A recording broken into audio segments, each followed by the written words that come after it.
اسمعوا يا عراقيين، خلي يسمع كل مواطن عراقي، وخلي يدخل هذا الفيديو لكل بيت عراقي. الكارثة اللي صارت قبل قليل وزارة الخارجية الفلسطينية نزلت عبر صفحتها الرسمية: نعلن دعمنا الكامل إلى حكومة الكويت. قسما بذات الله كارثة.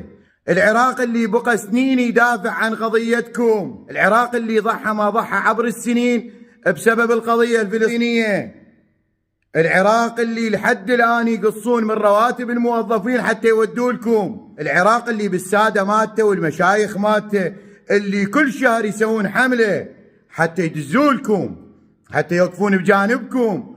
خصصوا مساحات من العراق حتى يجيبون الناس اللي عندكم اللي تضررت. تاليتها توقفون ويا الكويت. زين، هاي الكويت والخليج مهم اللي صاروا ويا ضدكم. هاي تاليتها ليسمع الشعب العراقي عامة. تعرفون ليش جاي تصدر هاي البيانات من هاي الدول؟ هاي الدول كلها اصطفت بصف الكويت لسببين. السبب الأول، كل الموارد اللي موجودة بفشت العيج وفشت القايد ومنها حقل الدرة، الكويت جاي تنطي هدايا لهاي الدول عبر السنين. وهاي المناطق هي تابعة للعراق، وهاي المناطق هي أصولها عراقية، وضمن الخرائط والقانون الدولي اللي قال هاي الخرائط عراقية وهاي المناطق عراقية. هاي الكويت مراضية هاي الدول. والسبب الثاني، الكويت وهاي الدول ما عندها أي شيء قانونا، ما عندها أي شيء تقدمه للأمم المتحدة حتى تثبت أنه عندها حق بهاي المناطق. فسوت راحت تستجدي بيانات من هاي الدول ومن الخليج ومن فلسطين وغيرها، يوقفون وياها حتى تضغط على العراق ويسحب الخرائط مالته. وللمعلومة خلي يسمع الشعب العراقي. طبعا أنا تواصل مع اللواء جمال الحربوسي، متواصل يوميا وياه، هذا اللواء الشريف قسما بذات الله شرح لي موضوع كارثي. خلي يسمعون العراقيين، خل تسمع وزارة الخارجية العراقية، مجلس النواب العراقي، أنه الخرائط اللي ودعها العراق إلى الأمم المتحدة بسنة 2025 يوم 28 شباط انعرضت هاي الخرائط على رئيس محكمة البحار في ألمانيا. رئيس محكمة البحار روديجر وولفرن والمساعدة مالته دكتورة نادية خورية، لما نطلعوا على الخرائط العراقية بعد أيام دزوا خبر للعراق، قالوا العراق ليش متأخر بإرسال هاي الخرائط إلى الأمم المتحدة.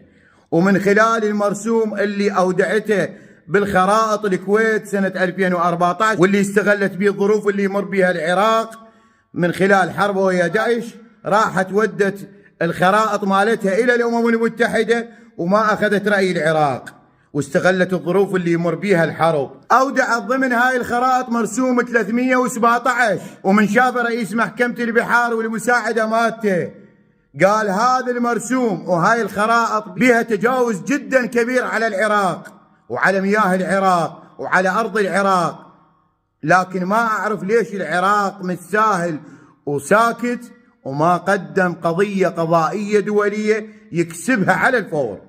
بذاك الوقت 2014 ولا دولة من هاي الدول اتكلمت وقالت ليش الكويت راحت ودعت خرائط بها تجاوز على سيادة العراق.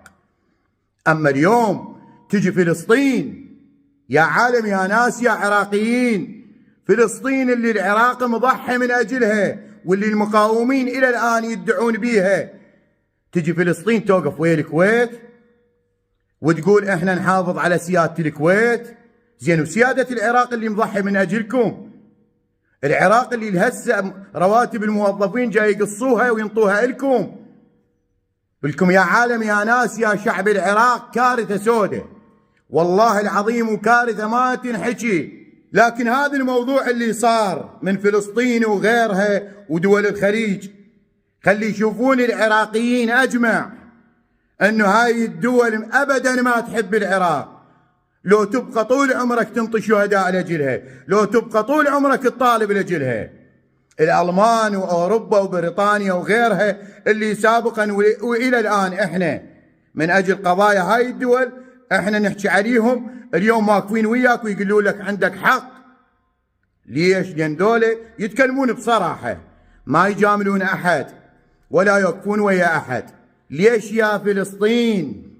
خلي يسمعون العراقيين. قسما بذات الله من اليوم ورايح أريد أشوف شخص عراقي يتكلم عن قضية عربية، إذا فلسطين وإذا غيرها وإذا غيرها أو بالخليج. كل ذولا ما يحبون العراق.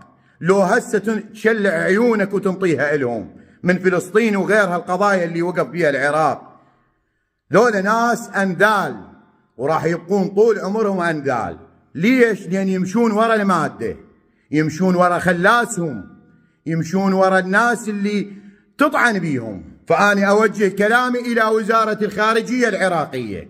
اليوم إحنا كشعب العراقي اليوم اتصلنا ببعض المحافظات كناس متظاهرين محتجين، اتصلنا ببعض المحافظات وجاي نهيئ الخطوة كبرى على سفارات هاي الدول وراح نطلع عليها.